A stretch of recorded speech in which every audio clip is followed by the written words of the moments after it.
He reined it back in. That's been the big difference. He's got this yearly resolve and a focus now, and the results are coming.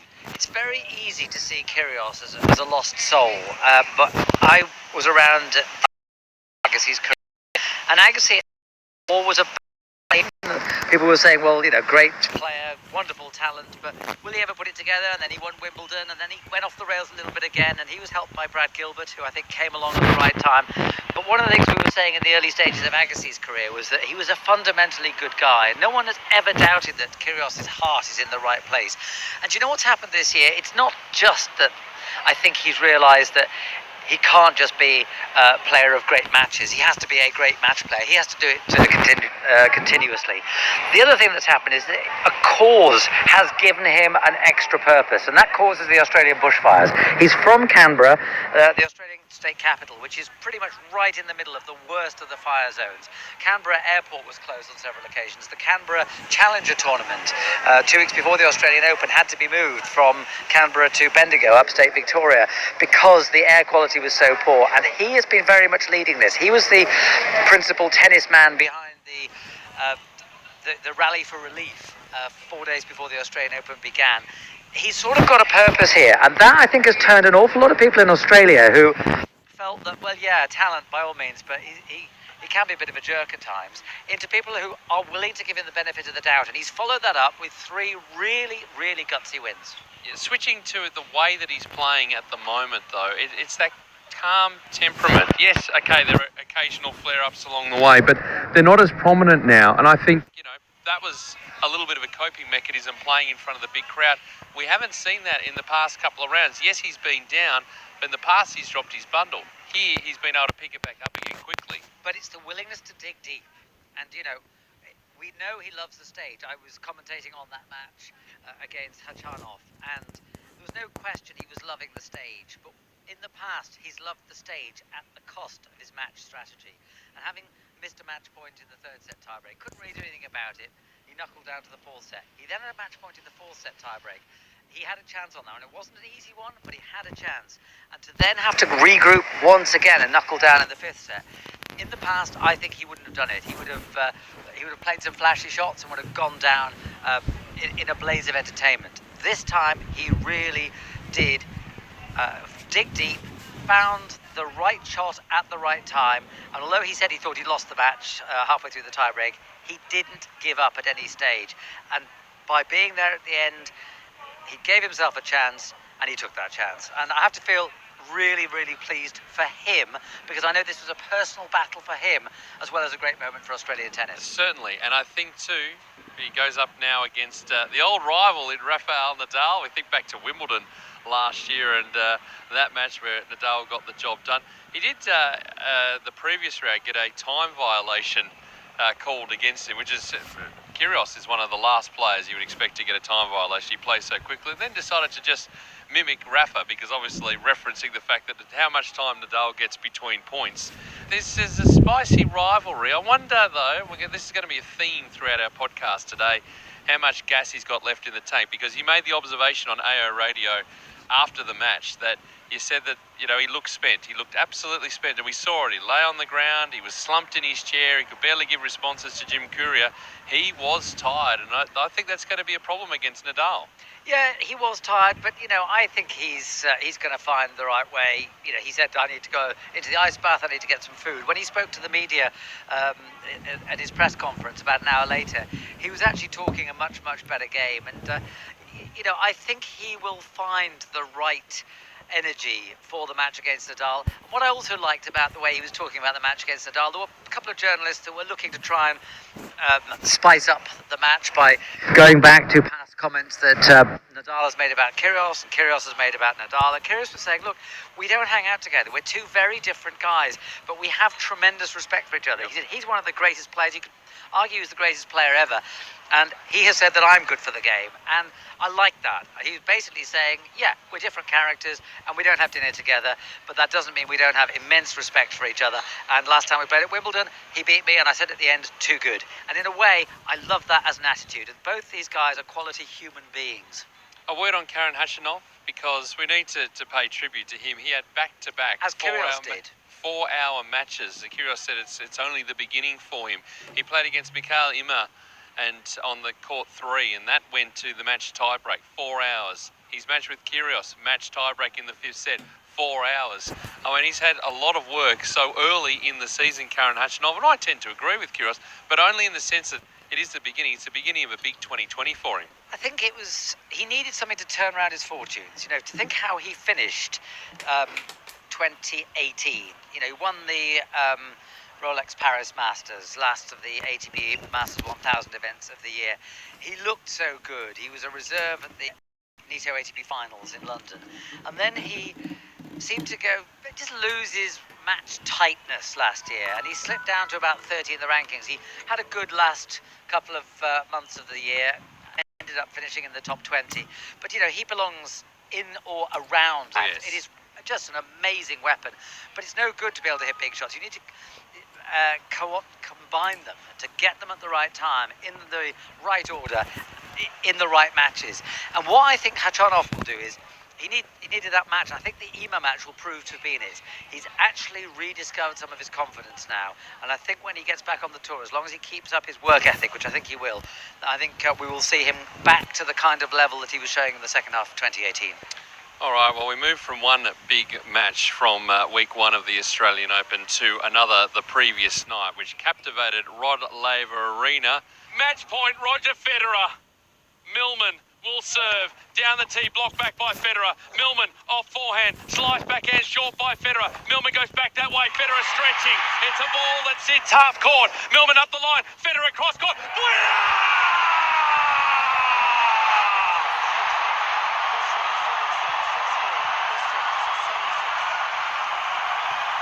There are no words that can accurately sum up what we've seen tonight.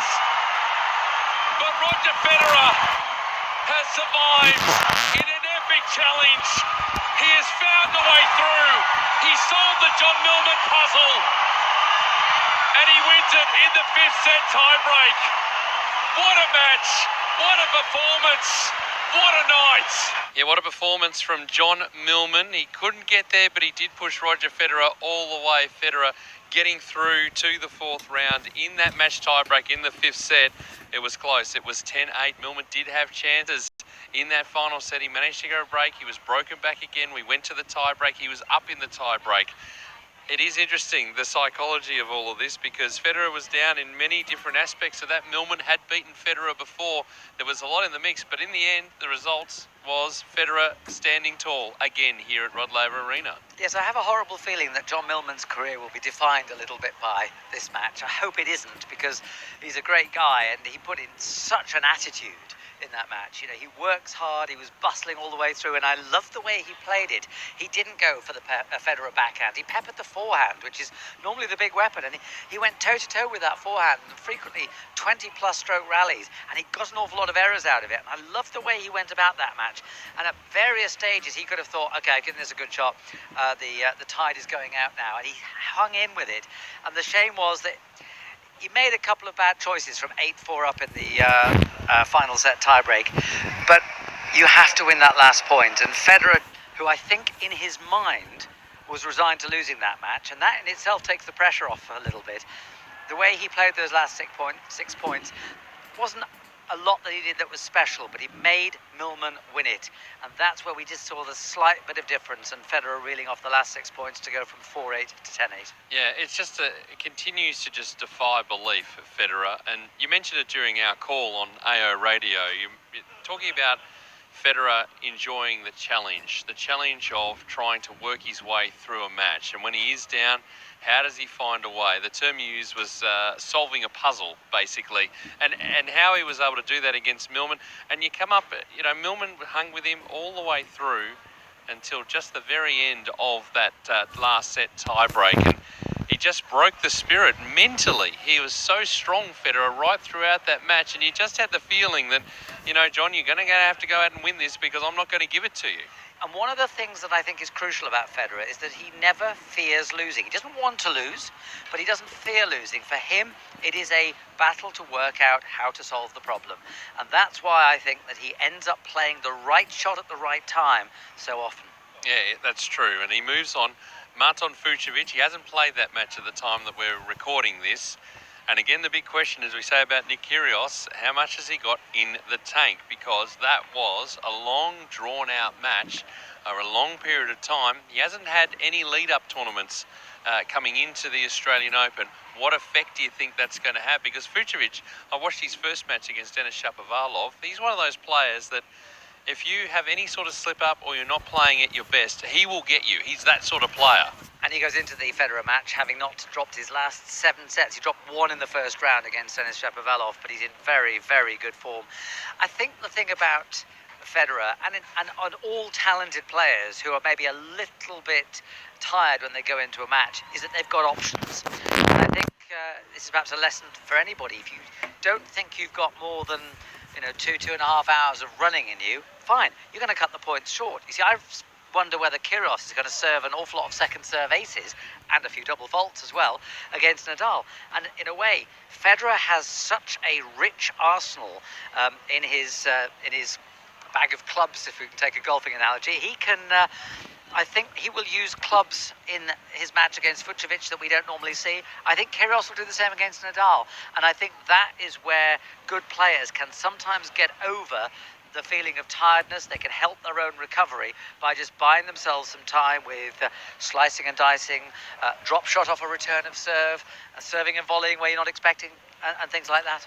One of the interesting points that has come out of this week, not just in the 2 matches that we've covered so far, we will be getting to a hell of a lot of other players too, so hang out or fast forward, it's entirely up to you, is the match tie break. So the first to 10 points, and obviously all the slams are different. French doesn't have it, they keep going. We go to 12 all for Wimbledon, we go to 6 all, but the conventional tie break at the US Open. Does 10 points sit well? First point I'll make is I am now very much, and I was before, pro final set tie break. I feel that, yes, okay, it changes the dynamic a little bit, but having a final set tie break will have all the drama of, say, a 16-14, where potentially you have in that 16-14, a lot of games that just quickly go by. We're just marking time as we go through them. I feel we get to the point quicker, and 10 points is probably long enough in a tie break to get a sense of, okay, I can be down a little bit, but I've got time to get it back, as opposed to the first to 7. So what you're saying is that you think that the Australian Open system, which all 4 slams are different at the moment in terms of how they deal with final sets in singles, you think the Australian system is the best? Yes, and I think the other thing too is what we see towards the end of the final sets, as we're just putting. Gee, you've had a big week, Chris. They're just putting all your bottles into the. It's my environmental conscience. It's the recycling, you see. Yeah, I know, but you didn't have to drink all of them though. Didn't I? But the main point, I guess, is the dynamic changes because there's a finish line there for the players. So I think they're going harder, 3 all, 4 all, 5 all, to know they got the tie break and they got that sense of finality. I could be out on court for, say, maximum 25, 30 minutes, and we go up a gear. I think, my opinion, the quality of tennis at the back end of a match, more often than not, will be much better knowing that we're finishing at 7-6 in the 5th. Well, I was in favour of final set tie breaks well before the change of the rules just over a year ago that brought them into 3 of the 4 majors. The French still don't do it. And in fact, during the commentary on AO Radio, which is being rebroadcast on ATP Tennis Radio, I was saying that in a way it was the Isner-Anderson semi-final at Wimbledon in 2018 that made it politically feasible for the Australian Open and Wimbledon to adopt the tiebreak in the final set. I think it's still a work in progress because I think eventually the 4 majors may well settle on one format. And actually the one I like is the one here in Australia. I did do a couple of matches at Wimbledon last year. I know why Wimbledon didn't want to go straight to 6 all. And yes, you do get that long build-up. But I think once you have the long build-up, I feel a first to 7 is too quick. I felt that in the final last year between Federer and Djokovic. And I felt it in the first match in the main draws where it happened in a 5th set, which was the a men's doubles, Salisbury Ram against Compton and Piers.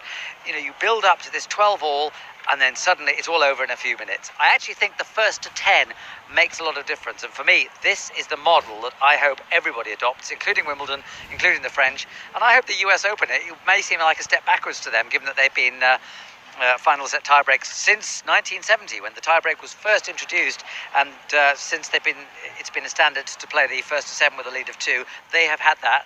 I actually hope that all four majors agree on the current system as we have it in Australia. I just think as a product, we've got to balance that Yes. between the traditions of the game. I mean, we're talking about this now, and people are listening to this around the world because tennis is an international spectacle, and very few of the tennis fans can actually get to see tennis tournaments other than on television or hearing them on the radio, and therefore it's important that the product that we have is marketable.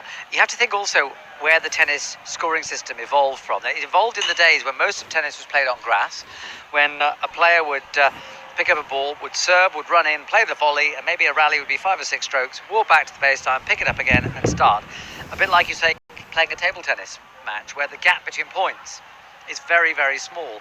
Because of the physicality of tennis, the gap between points has grown, therefore the length of matches from start to finish has grown. And in a way, for me, the tiebreak in the final set was the only way we could save best of 5 sets tennis. Yeah. I think the ATP has got it right by saying tour events are all best of 3. You can still have 3-hour epics, you know, and didn't Djokovic and Nadal play one in Madrid a few years back that was 4 hours, you know, best of 3. You know, you can have these long matches, and yes, we're saying a finite length of a tennis match, but we still don't know how long a match is going to last. It's still a fairly big range, and for me, I think you've got to get to a climax. And just as football or soccer discovered that a penalty shootout was better than going on and more and more replays, so I think tennis has to have its equivalent of the penalty shootout, and that includes in the biggest events. One more point before we move on, because we've got a lot of other players to be talking about in this podcast, and that is the best of 5 set dynamic. We've lost a little bit with the Davis Cup now moving to best of 3 sets. I'm thinking directly of players like Shapovalov, of Tsitsipas, who have both fallen in the first week. Shapovalov fell in the opening round. We talk about the next-gen players coming through. They're not necessarily featuring in the second week of the Australian Open here. My feeling on this is now we only have 4 times a year where there is best of 5 set tennis. I think for the generations to come, it's going to take them a lot longer to adapt to the best of 5 set dynamic because the opportunities aren't there. The ATP Tour, the old Masters Series events, the finals used to be best of 5 sets, so there was an opportunity there. All Davis Cup matches were best of 5 sets, so you go back, represent your country, and get used to it. It is a skill in itself, as we're seeing from the very best on the men's tour, to be able to last and understand the psychology. Those younger players won't have as much exposure, so I think it's going to take them longer. So don't be too frustrated or put lines through players if they don't have that success at the majors straight away. Yes, and I think an example of that is Sasha Zverev, who I think people have been rather writing off as unable to make the transition. And yet, again, speaking from the perspective of Sunday afternoon at the Australian Open, you know, he's won his first 3 matches and he's won them fairly impressively. And it could well be that at the grand old age of 23, he's starting to work out how to play best of 5. And you're right, Peter, it is a skill that may be learned. And who knows, maybe in the long run, best of 5 will prove a luxury that tennis can't afford. Let's talk about Sasha Zverev, because he was maligned coming into this. The concerns were there, and you know, whether he would still be the ghost of 2019 and that sort of season, proving anything but. He is efficiently getting through his matches, not really wobbling at all, not really, you know, dropping 2 sets along the way. I mean, we're not talking about him at the moment, but maybe we should be including him in the conversation. But I think this is, you know, he's indicative of how a lot of modern players develop. He comes to the tour with this big forehand, this big backhand, this big serve. He's got big body as well, you know, he's very tall. And that takes him into the top 10, and in his case into the top 5, and he's won, you know, some Masters 1000 titles. But to get to the very top, especially in an era with 3 just outstanding one-off players in the form of Federer, Nadal, Djokovic, he has to work on the subtleties, and we're seeing that with a lot of players. You know, we saw David Goffin got to the top 10 a couple of years ago. Then he's been unlucky with his injuries, but in some ways, what Goffin needed to do was to work on extra dimensions to his game to make inroads into the top 10. And in a way, Zverev is doing that now. He's having to work on extra things that he didn't need to get into the top 10, but he does need now.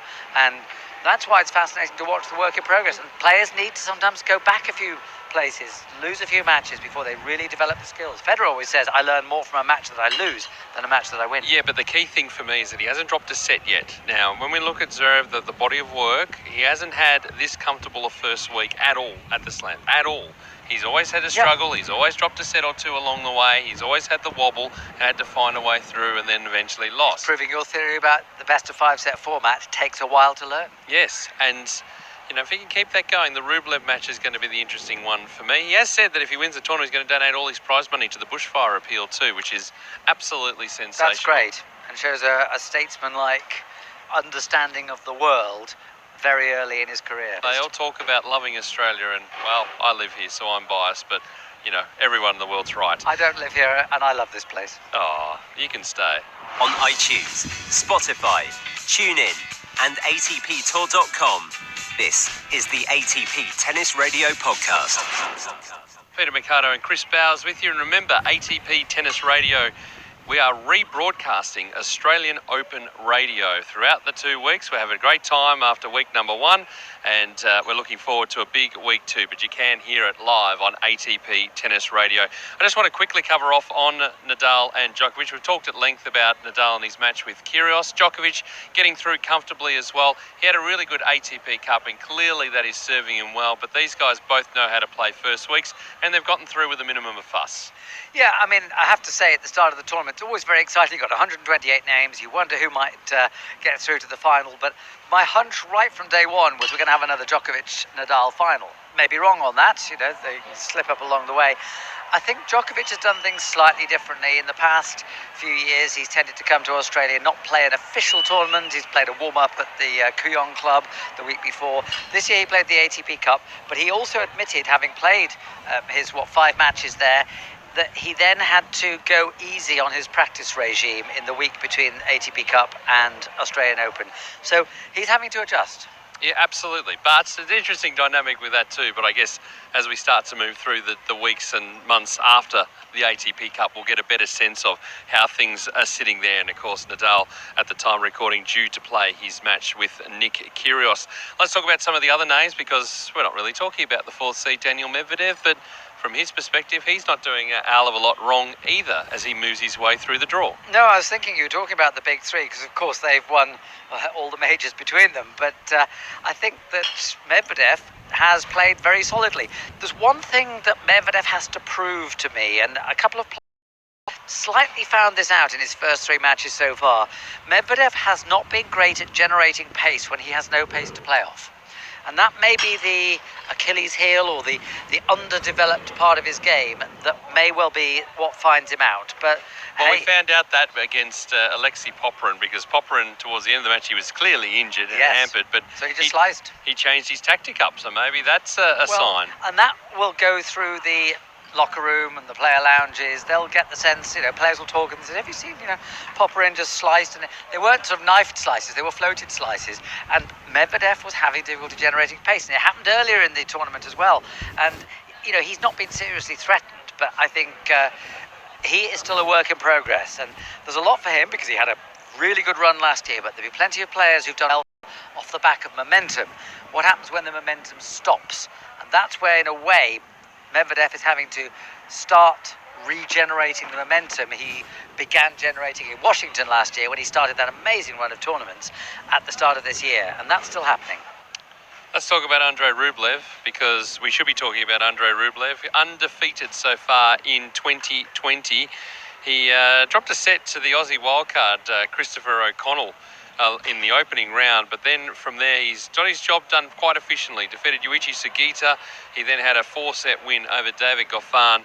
He's proving to be unstoppable. He plays against Sasha Zverev in their 4th round match. Can anyone stop him? Confidence is such a beautiful thing. Confidence is a beautiful thing. I mean, yes, they can stop him, because for me, Rublev still has to work on the subtleties of his game. He's a great ball striker. He moves well, and he's learning to construct his points more carefully. I think also, I've said this for years about players hunting in pairs, and the Russians are hunting in threes. You've got Medvedev, you've got Khachanov, and you've got Rublev. And now that all three of them are playing well at the same time, this is really going to spur each other on. It was lovely to hear Medvedev talking in his on-court interview after his win against Popyrin that he remembers going back to the age of about 10 when telling stories about Rublev's mother and how they had to call her because Rublev was a little bit wild and throwing rackets or whatever. Yeah. The fact is they've got this shared history, but none of them wants to be second or certainly not third, and that competition will bring out the best in all of them. So, I think Medvedev and Rublev could go a long way. And if they don't this week, then I think they're well placed to have a really good season. And I wouldn't be surprised if we see both of them at the Nitto ATP finals in November. Fabio Fognini. Now, Fabio has battled and battled and battled and battled his way through matches, and we think Fabio's going away and then he comes back, and he's had some really long matches, but he's building some nice momentum. Are we seeing the maturity of Fabio Fognini and something that could take him right to the top of majors? Goodness, I hope not. It'd be so much less interesting if he was mature. I mean, the nature of the guy is that he's always interesting. I say that a bit about Kyrgios as well. You want people to develop the steel and the ability to win matches without being highly entertaining so that they are there. But you don't want to crush the spirit. You don't want to crush the character of the people who really can help make tennis an even better spectacle than it is already. And, Fognini is 32. I just think he had such a great breakthrough last year. He had a terrible year leading up to Monte Carlo. Then he goes and wins Monte Carlo. And I think he's been slightly liberated since. I think he feels that he has done what he always should have done. And I think he's now playing with an enjoyment and a confidence. And don't forget, he had 2 5-setters in his first 2 matches. And, I'm not sure that he would have had the application to have got through those matches in even a couple of years ago. Well, we move from Fognini to a couple of other players I want to touch on. Dominic Thiem and Milos Raonic. I was going to start with Raonic first because I've seen a couple of his matches. Thank goodness for a start he's injury-free, because an injury-free Milos Raonic is going to be really, really hard to stop. He is feeling confident enough to just throw down 200km/h second serves along the way. He's moved his way quietly through the draw. No one is speaking about him until us now. He's advanced through to the quarterfinals here. He's got the big match experience. Can he be a force to be reckoned with in the second week? I'm feeling yes, because he hasn't had a lot or too many hours out there on the court. Well, think of where we were talking this time last week. We were talking about Tsitsipas as being the member of the next generation who is furthest on, and the person who we could perhaps see winning a major this year. And Tsitsipas was taken apart by Raonic. I mean, that was an unbelievable display from the Canadian. I'm so pleased for him because although he makes a slightly geeky impression on court, he's a lovely guy. Yes. And you can have some really interesting conversations with him. If you're into art, have a conversation with him about art. He's fantastic to talk about in that respect. And I was with him here in 2015 when he got to the semi-finals and lost to Andy Murray. He was 2-1 up and his adductor muscle went, and he was so frustrated. It was like saying, every time I work, I put the effort in, I get up there, something in my body gives way. Yeah. And he got to Wimbledon final the following year, and that then he was fit, but he didn't play as well as he might have done. And here he is. We don't know, it's too early to say yes, and he's got to test his body because he's only played 5 matches this year so far. But I just think it's great to see him back, and put him on the really quick surfaces. If he stays fit, and he could be a factor. And a quick word on Dominic Thiem. I mean, trying to shake off the I can't blow on anything other than clay tag. I think that's a bit unfair. I think from it's my unfair. perspective, completely unfair, because we saw what he did at the Nitto ATP finals. He does have that ability. Again, another one who's sort of trying to just fly under the radar. Again, not one of the big three, so we're not really talking about him all that much at this stage. He's gotten through. Yes, he's had to play some long matches. Alex Bolt, the Australian, pushed him. Taylor Fritz pushed him as well. He's got Gael Monfils next up, speaking of that we haven't said much about. We'll talk about him later. But Thiem, he's got that big match experience and it's only building. Yeah, and I think the match that impressed me was he played the Australian left-hander Alex Bolt, and he was 2-1 down. And if I say that this time last year he'd have lost that match, you can't say for certain, of course, but I just got the impression that he has a belief, he has a confidence on hard courts, to use the Federer phrase, an ability to solve the puzzle on a hard court that he didn't have a year ago. Yes, I agree with that. But also, I mean, we've got to talk about Marin Cilic. He did lose. He fell to Milos Raonic, but you know, he's getting back up to the top. He could be, what I've seen, the glimpses, I saw him beat Roberto Bautista Agut. Bautista Agut played a sensational match. Cilic was just better, and that was the top 10 Marin Cilic that we saw out there. Yeah, it's great to see Cilic. He had a run of 12 games in that, which he, without conceding a game, 12 games on the run.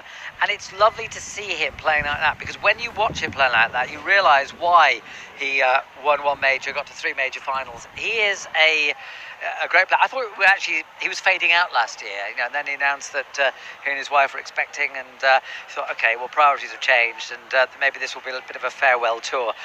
Not on the basis of what we've seen this week. I think he looks back to close to his best, if not his very best. Some other players, Stan Wawrinka's another one. Unfortunately, John Isner, they played on court 3 for a set and a bit. And unfortunately, John Isner had to retire with a foot injury. Another setback for John, and he was so shattered. But Stan moves on, and talk about steady rises up the rankings after injury. Stan is the poster child for that, because yes, he's had to be methodical. Yes, it has taken a little bit of time, but now we're seeing Stan getting back up to the peak form that we saw him winning titles and contending for titles as well.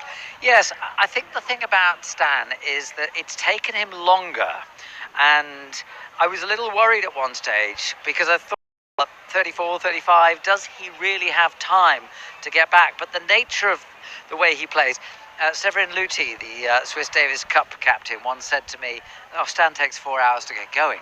And in a way, to get to a position where you play your best tennis after 3.5, 4 hours, that takes an awful lot of matches. So he does need a lot of matches under his belt. But we're talking about a quality player here. Look at the players who've won majors out there. Obviously, Federer, Nadal, Djokovic, and they've got over 50 between them. But you've then got Wawrinka and virtually no one else. That's right. Well, he is the last player on the men's side to have won a major outside of those big 3. Yeah, and the only other player who I think was playing here was Cilic, who's now lost. Del Potro's injured, Murray's injured. So yes, 4 players going into the second week of the Australian Open have passed major titles. You're listening to the ATP Tennis Radio Podcast.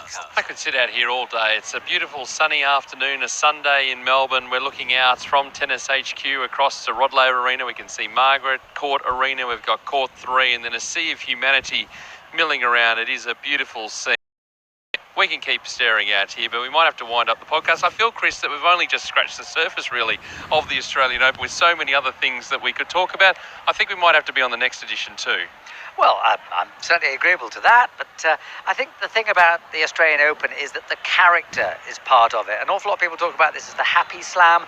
I think it's as much as anything the fact that most people who come here come from countries where it's quite cold at this time of year, and it's beautiful summer weather. Okay, we've had the long drought, the bushfires, and then earlier in the week we had a lot of rain. But as I look out to Court 3, on the outside of Court 3, a couple of years ago, the Australian Open commissioned a graffiti artist, a street artist, to put some graffiti, some art on the side of the court.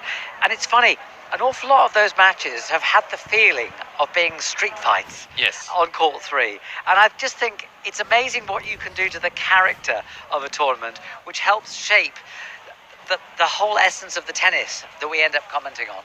Don't forget that ATP Tennis Radio is rebroadcasting AO Radio, so you will hear Chris and myself and the whole team broadcasting here from Melbourne Park Alive, so make sure you tune in. Thanks to you, Chris. Let's do it again in about 7 days' time. Sounds good to me. That's it for this week. Join us next weekend when we events from the first Grand Slam of the year, and remember, of course, to tune in 24/7 to the Tennis Radio channel via the listen button on the ATP Tour website. And remember, you can catch live ball-by-ball commentary of Australian Open Radio courtesy of AO Radio. Until then, enjoy the tennis. If you like this podcast, please search iTunes Store for ATP Tennis Radio to leave a review.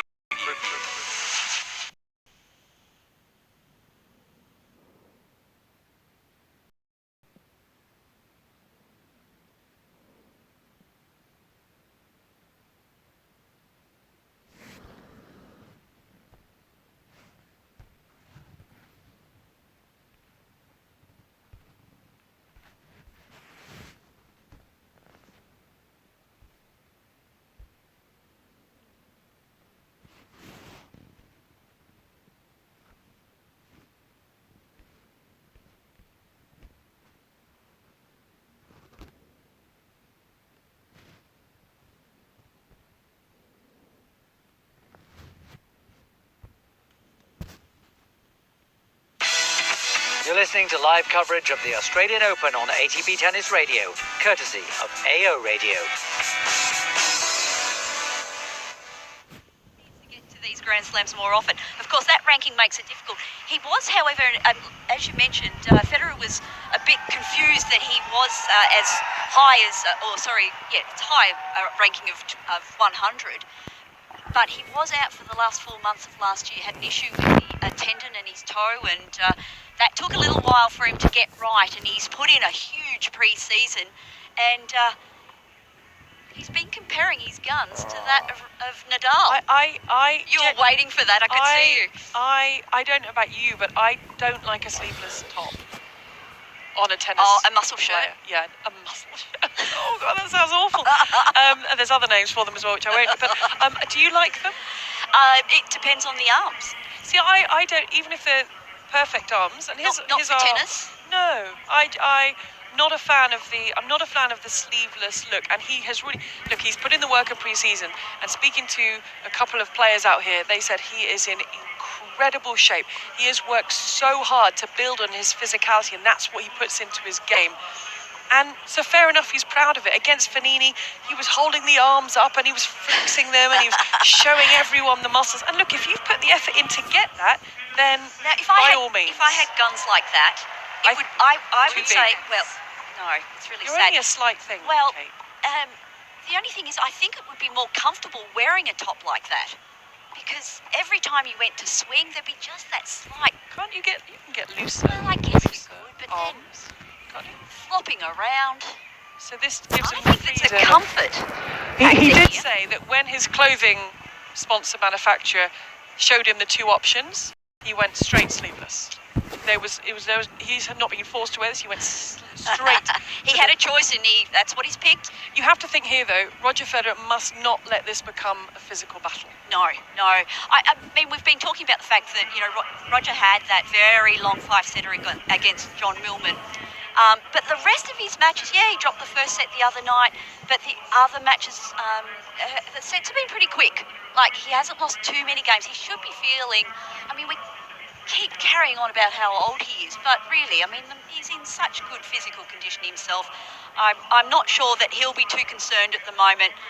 It's a really lovely day here in Melbourne. It's not too hot. The sun is out, yes, but there's still a little bit of a cool breeze. I think this is good for Roger. Yeah, people don't know he's 38.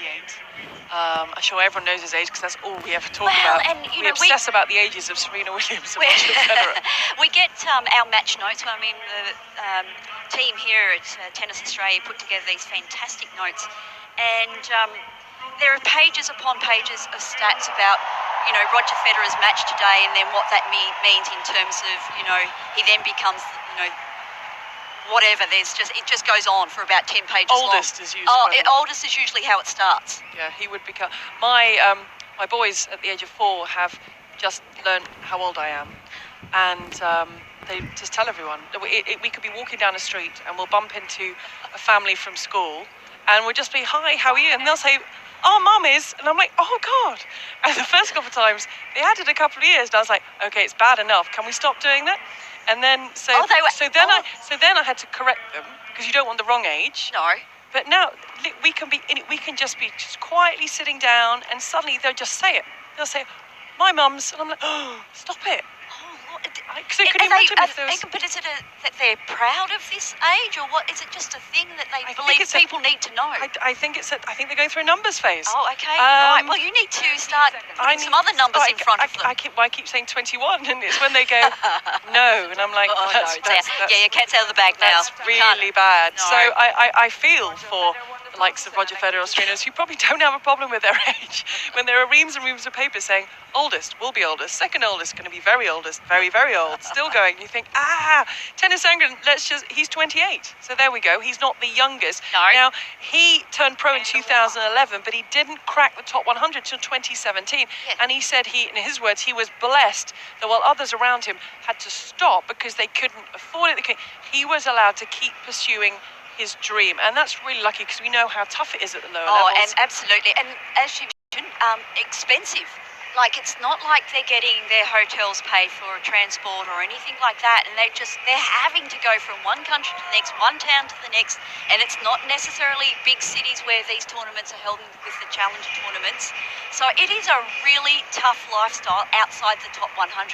As you mentioned, he is now, 52, 53, in the something like in the that. live rankings, he's 56. 56. He came in here at 100. So he gets automatic entry into a lot more tournaments now, and if he can go one step closer, Oh, wow. Well, he's not going to be popular on Rod Laver Arena. What a huge difference that makes to his 2020. I wonder if he won, if the woman who's going to get an annulment would not get an annulment. Roger Federer is serving first, and he serves heavy serve down the tee, stretch into it from Sandgren. A very good serve from Federer to get himself on the board. So you imagine Sandgren's going to want to be really aggressive out there today, get onto some early serves. Federer misses out wide. Federer beats Steve Johnson, Filip Krajinovic, John Millman and Marton Fucsovic to reach this stage. Federer has the collarless white top with the claret shorts, the claret headband, the claret sweatband and white shoes and predominantly white socks, just a touch of claret on them. It's like miss hit from Federer. It was a good return from Sandgren. Tried to pass Sandgren at the net, but finds the net. 15 all. And I like that from Sandgren, coming to the net, rushing the net, asking Federer to pass him. Federer said ahead of this one, I've played a lot of tennis, but I've never played tennis. And now he's playing tennis. Sandgren. Tennys, named after his grandfather, served down the centre from Federer. Federer comes in with an inside-in forehand, slap back from Sandgren, a volley into the corner from Federer. The lob, that's the highest volley that's gone through the roof. And it lands down on the Melbourne side. Well, just as well the roof is open here today. Allowed it to come down. 30-15. 3:15. We'll have a change in the AO radio commentary box in around 15 minutes time as Federer goes inside out with the forehand, double-handed backhand from Sandgren, the forehand through the middle of the court from Federer, the deep slice from Sandgren, then whipped into the net from Federer, who just has a little word with himself, and it's 30 all. Marion Miller is listening to us from Cape Cod, Massachusetts. Hello. Watching TV, but has it on mute, listening to us. Well, that's pressure. And their dog Olive is also listening. The dog? Hello, Olive. Hello, Olive. Let's first service. Clip the top of that, going down the centre line. Roger Federer, 6-time Australian Open champion. Serve out wide, there's a nice short return, tries to wrong foot Sandgren, who gets a great power behind the shots from Sandgren, is into the net from Federer, and it's a very early breakpoint opportunity for the American. And the crowd here at Rod Laver Arena, stunned. Sandgren says he's got nothing to lose, he loves these opportunities, and he looks relaxed. He says, look, should I really be here? This is a massive stage. I'm going to make the most of being on this stage. Well, we haven't seen him on Rod Laver Arena. I've just noticed the heavy strapping on his right knee. Yeah, had that in the last round. Oh, left knee. Sorry. Had that in the last round. It started flapping around at one point. Break point. Inside in goes Federer. The slap back, the backhand volley from Federer. Scooped up from Sandgren. He needed to get forward, Federer. He did get forward. He was able to volley away and save the break point. Serrano is listening to us from WA, 38 degrees, driving around the Swan Valley looking for wine, listening to our commentary. I think our commentary gets better the further they go into the day. Driving around looking for wine. I like that as a reason to drive around. Federer drives the forehand volley through the middle of the court. Sandgren lets rip. I mean, at the moment, Sandgren is just hitting the ball as hard as he possibly can. As he should. I like the tactic. Go after the ball early. Advantage. Shorten these points. The last thing he needs to do is get into rallies with Federer. He hit it so hard that his vibration dampener Is that what he flew went out after? the racket and landed at the net, to the side of the net. That's how hard he's hitting the ball. He apologises, Federer, who doesn't see, because Federer is bouncing the ball and serving down the centre. It's blocked back. Federer drives the ball out the air. Federer's got to sell to the net. Plays back and volley, but nets. He nets and it's juice. Not quite on, is he? Just yet, Federer. Wipes the sweat away. Not that he ever really sweats unless it's the US Open. A couple of years ago, it was John Millman. Juice number 2. First game. Roger Federer winds himself up, snaps the ball out wide, and that's an ace. Nice, short, sharp point. Yeah, nice angle on that serve from Federer. Just took some pace off. It only went through at 170 kilometres an hour. A point for Federer to get on the board. There it is, back-to-back perfect serves from Federer. That's the save a break point. The applause is the relief of the Federer fans because he has held serve. Wife Merker is wearing a white visor, sunglasses on. Because of the conditions that we've got out here today, they are sitting right on the left-hand side to our commentary box in the sun. Will they get more sun in the afternoon there? I'm just trying to think. I think it does actually get pretty hot. Actually, Severin Luthi, he's in the shade. Everyone else is in the sun, and he's next to Roger Federer's wife Merker. Did he ask Merker if that was okay? Yeah. Would you like to sit in the shade? Because he is 100% Or would you like to in burn the shade. crisp? Your choice. She's speaking to him now. Yeah. She's saying, I'm going to remind you She of just pushed this. him a bit, actually. Yeah, she's saying, I'm going to remind you about this, Severin. Making me sit in the sun. Tennis Sandgren, whose arms are covered in sweat already, who've been on court for 5 minutes. As Kate said, he's got that kinesio tape. Looks like it's keeping his kneecap in place on the left-hand side. Sleeveless top in white, white with green on the shorts, green headband, short hair. When he first broke onto the scene a couple of years ago, here he had the long hair. He's shortened things up. It's almost a buzz cut. Yep. Love 1, love 15. Sandgren had the breakpoint opportunity in the first game. Listening to AO Radio, lovely to have your company. Sandgren gets a mid-court ball and flips the forehand cross-court. Roger Federer gets there with his forehand. Now backhand from Federer. Slight miss hit, sits up high, and Federer with the forehand into the deep, deep forehand from Sandgren. Finds the line, he goes backhand cross-court, and Federer with the forehand whips that cross-court, the forehand cross-court from Sandgren. And cross-court they go with their forehands. They're getting more and more powerful.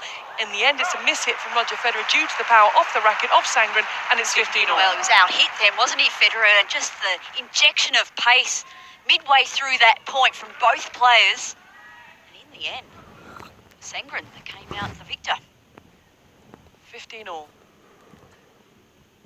Tennis Sandgren bounces a couple of times, pauses, and snaps the racket round the serve out wide and misses. Wipes the sweat away the face with the top of his shirt. It's already tough work and it's 6 minutes. Then he clips the top of the net going down the tee, and he turns around, nods, and takes another ball. He was frustrated by Fognini in the last round. There were some Fognini antics going on. Tennis Sandgren made his feelings clear.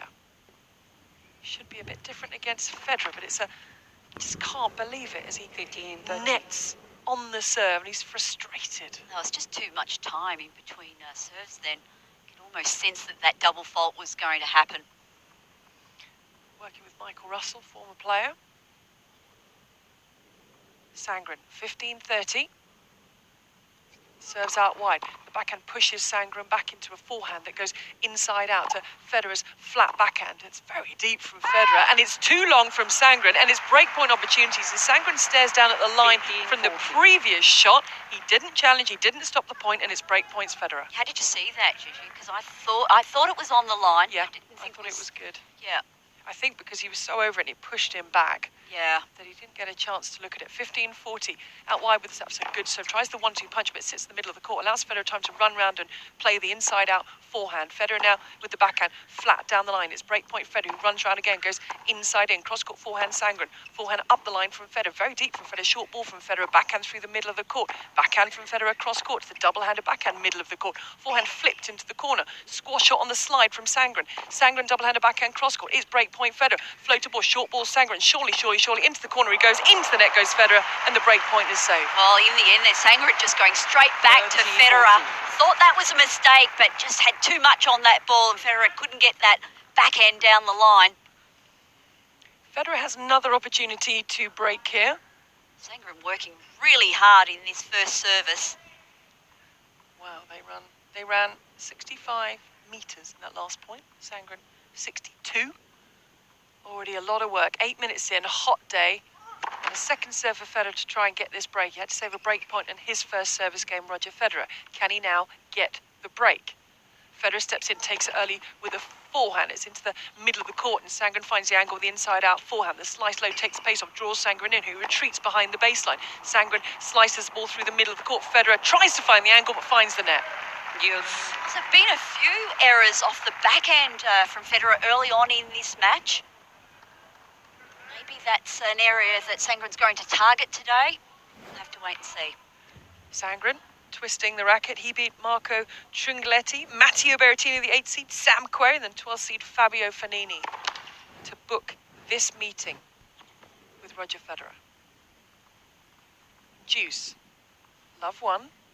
Saved 2 break points so far. The serve down the tee. The backhand pushes Sandgren back into a backhand that sits up nicely for Federer to flatten out with the inside-out forehand. Federer still on the forehand side, goes inside out into the corner. Federer still with the forehand. He's coming forward. Federer's at the net. He's passed. Beautiful from Sandgren. Oh, that was just superb from the American. He was deep in the court, and Federer brushed the net, and he finds that forehand down the line. It's terrific play. Some confidence. Yeah, if he can hold serve here, that'll give him a lot of confidence. Settle himself into this contest. A point for the hold and for the game. Sandgren out wide, blocked back with the backhand. Sits up, sits long. And there it is. He comes back from 15-40 down. The hold serve, first meeting against Roger Federer. It's in game apiece early stages. Well, Naya is listening to us from Charlotte, North Carolina, where it's 43 degrees Fahrenheit. Wow. How hot's that? Hot. No, Fahrenheit, not Celsius. It's hot. Is it still hot? It's still well, hot. If Well, it's hot for English, me. Yeah. I find most I think things that's hot. reasonable weather. That's not reasonable. Yes. 43? Yes. How is 43 reasonable? Isn't it only about 20 degrees? Fahrenheit, not Celsius. No, I think 40 is hot. Oh, you're not going to argue about this all night long. I think that's hot. I'll get back to it in a second. It's definitely hot. Back to the tennis. Federer, 15 love. Ace down the tee. Missed. He thought it was an ace. You thought it was an ace? We all thought it was an ace. It wasn't. It looked good. Line judge said no. Serves out wide this time, Federer. The backhand return from Sandgren. Federer with the inside in forehand. Forehand flip cross court from Sandgren, who steps in with double-handed backhand, clips top of the net, sits up. He's at the net. He plays the half volley. Here comes Federer. Goes for the pass. There was Sandgren. Stood firm. Yeah, crisp at the net then from Sandgren. Great work. Soft hands.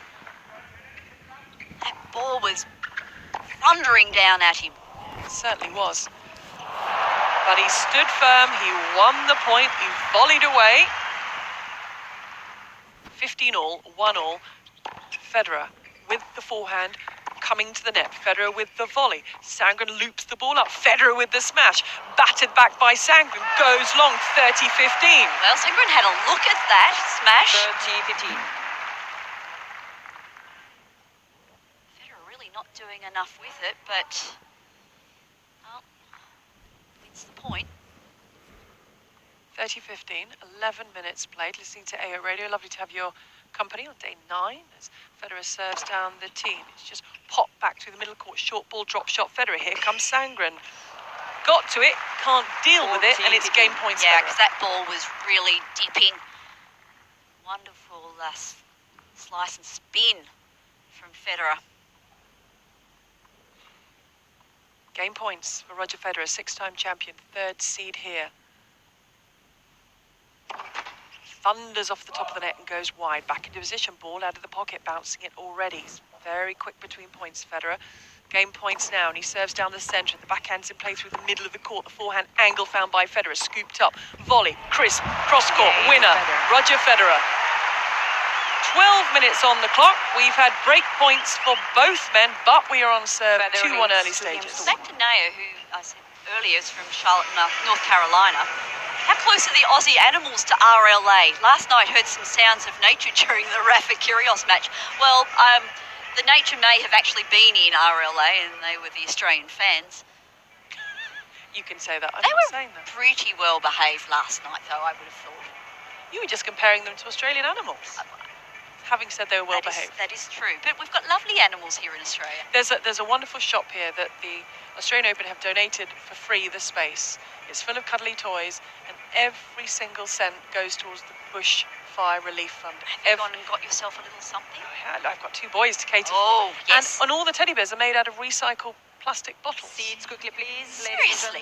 They are furry, cuddly, beautiful toys, and they are made out of plastic bottles that have been recycled. But every penny Every goes to cent? Relief Fund. Every cent, every penny, and the Brilliant. space was donated. And the people working in the shop, they've donated their time too. Oh, that's so nice. And of course, we're still raising funds here at the Australian Open for the bushfire appeal. Aces, every ace. Every ace. I think you can hop online. There's many different Many things ways you can to bid yes, for, donate. donate to. And Sasha Zverev is still on course to donate his entire check if he wins this tournament. I tell you, isn't he sneaking through? Hasn't dropped a set. Who would have thought? Sasha Zverev, Man on a mission. deep into the second week of Grand Slam, hasn't dropped a set. No one's been talking about him at all. I think we might start now. Federer takes his return to serve early. It's 1-2. Sandgren is serving, and Sandgren nets on the slide off the forehand side. Oh, Tiffany is just described as Wonder Women. Kate and Gigi, thanks for your commentary. Thank you. Thanks, Tiffany. In Coffee Camp. Coffee Camp? Is that actual camp in New South Wales? I want to be there. Oh, 32 degrees, 65% humidity. It's perfect. A coffee camp. 32 is hot, isn't it? That's too Oh, That feels hot to me. Love 15. Sandgren serves out wide. The backhand is flattened through the middle of the court from Federer. Federer now with the one-hander again. Drops that a little bit short. Sandgren is behind the baseline, getting further back as he hits the inside-out forehand. Floated backhand for Federer. Sandgren attacks, finding the angle. Sandgren's at the net. Plays a little volley. And down the line winner goes Federer. well, I like the fact that Sandgren is following in some of those wonderful balls out wide. Just didn't do enough with that first volley then. And Federer, all he needs is a little time and a target. And he had both. He did. And that's the result. The spot of bother for Mr. Sandgren came in at world number 100, sitting at 56, almost halved his ranking with this run in Melbourne. Love 30, 1-2. Sandgren out wide, blocked back down the line, can't find the line. Love 40, Federer. Didn't think was under that much pressure on the forehand then, Sandgren, but really spraying that ball out wide. Now all sorts of pressure Yeah, all sorts of trouble. early on. 16 minutes on the clock. Federer pacing backwards and forwards, wiping the imaginary sweat away. Now he's in position, twisting the racket. Love 40, serve down the tee. The stretch from Federer, good serve. 15-14. Well, needed a good first serve then, Sandgren, and delivered. Still with some work to do here. Doesn't want to go down an early break.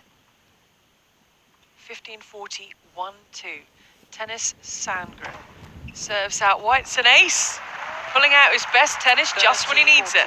Yeah, got that ball really going wide, short in the box.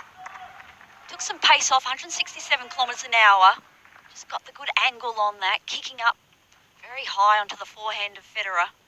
Still a third break point to save here for the world number 100 as he serves out wide. And excellent serving from Love 40 to Juice. Yep, 3 big first serves in from Tennis Sandgren.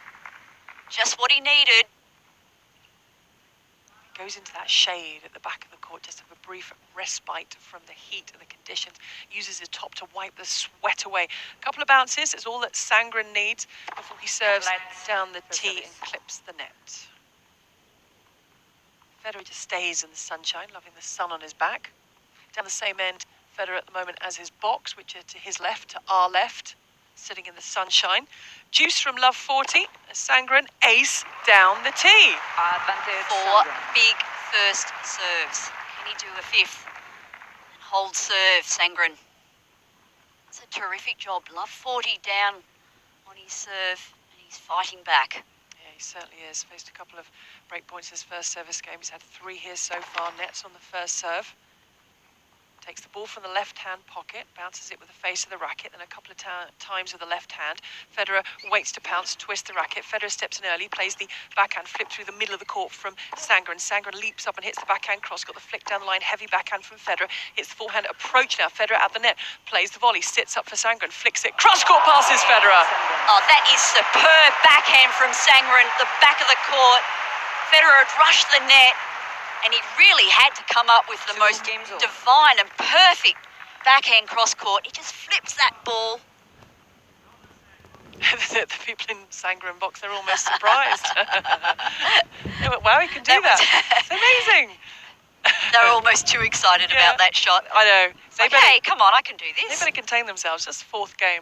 I believe at the next change of ends, we might be evicted, Kate, because I have seen Chris. He's disappeared, but he's definitely around there Oh, somewhere. yeah, and Mark's ready to go. Forehand cross-court. Inside in goes Federer. Into the corner. Winner. First point. Game 5, set 1. Yeah, moving in nicely into the court, then Federer on the forehand. Federer just checks that that ball's not going to fly out of the left-hand pocket. That would cause all sorts of problems. As he serves out wide, come to serve and volley. Clip the top of the net. Federer composed himself. Federer goes for the volley. Plays it. Sits it. Where does Sandgren go? Oh, Federer was in all sorts of trouble at the net then. He was actually lucky to get both of those shots back. Chris has But it was- reappeared now. Oh, has he? Doing his He's reappeared shoelace or up. he's disappeared? Looks like he's going for a Oh, run. he's doing his Doing his shoelace shoelace up. He's Okay, gonna- yeah, well, that'd be terrible if he tripped on when he moved in here and There's not a lot of space to trip. I would forward say. into the glass. It would, Gosh. be a disaster, Oh, Kate. it would. More than anything. We'd have to throw him out and we'd have to keep going. We might have to carry him out, not throw him out. Oh, if he okay, tripped yeah, over. sorry. Throw him out. It's not very nice. It's your boss. Be nice. He was my boss. Oh, crikey. So it's my one It's obviously shift. my You've last now shift. finished. Wow, that's our legacy. One shift together and we were off. Yep. 30-15.